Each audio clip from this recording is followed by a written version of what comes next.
ఏదో పోగొట్టుకున్నట్లు ఉంటుంది సిరిగారు. చాలా పెయిన్ఫుల్ ఉంటుంది, నిద్ర రావట్లేదు, ఆలోచనలు ఎక్కువవుతున్నాయి, కౌన్సిలింగ్ కావాలి, ఈ మెసేజెస్ ఎక్కువ వస్తున్నాయి. దానికి కౌన్సిలింగ్ అవసరం లేదు, ఎక్సర్సైజ్ చాలు.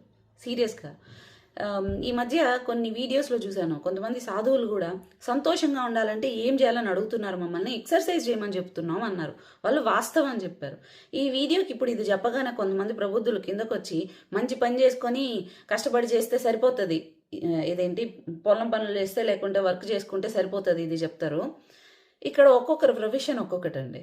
ఒకరు వర్క్ చేస్తేనే మిగిలిన ప్రొఫెషన్స్ కూడా క్రియేట్ అవుతుంటాయి. ప్రతి ఒక్కళ్ళు పోయి అదే పని చేయాలనే దానికి లేదు. సో ఎవరికి వాళ్ళు ఖచ్చితంగా 30 నిమిషాలు ఫిజికల్ ఎనర్జీ డ్రైన్ చేసేటట్లు మీరు హోమ్ వర్కౌట్ చేస్తారో, జిమ్ వర్కౌట్ చేస్తారో, ఏం చేస్తారో సరే, వర్కౌట్ మాత్రం మస్ట్ అండ్ షుడ్గా బాడీ బతికుంది దాన్ని గ్రాటిట్యూడ్గా పెట్టుకోండి. వెయిట్ తోటి, ఏజ్ తోటి సంబంధం లేకుండా ఖచ్చితంగా మిమ్మల్ని మీరు బిల్డ్ చేసుకోవాలి అంటే ఒక హ్యాపీ హార్మోన్ రిలీజ్ అవ్వక ఇప్పుడు వస్తున్న కష్టాలు ఇవన్నీ. సో ఆ హ్యాపీ హార్మోన్ అనేది జంక్ ఫుడ్లో మాత్రమే కాదు, మీకు మంచి ఎక్సర్సైజ్లో కూడా రిలీజ్ అవుతుంది. ఒక హ్యాబిట్ ఎలా బిల్డ్ చేసుకోవాలంటే ఇన్ ఫ్యూచర్ కూడా మనకు హెల్ప్ అవ్వాలి, మనకు పర్సనల్గా. అంతేగాని మనల్ని నాశనం చేసేటట్లు ఉండకూడదు.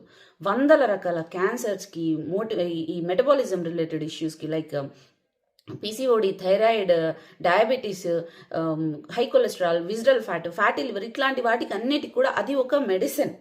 సో మీరు వయసుతో సంబంధం లేకుండా దేనితోటి అంటే ఈ ఒక రోగం ఉంటేనే నేను అలర్ట్ అవ్వాలనేది లేకుండా మీరు ఖచ్చితంగా ఎక్సర్సైజ్ చేసుకోండి. ఈవెన్ ఆయుర్వేదాల్లో కూడా అదే చెప్పింది. మన వాళ్ళు కూడా ముందు కూడా చెప్పారు సూర్య నమస్కారాలు అవన్నీ.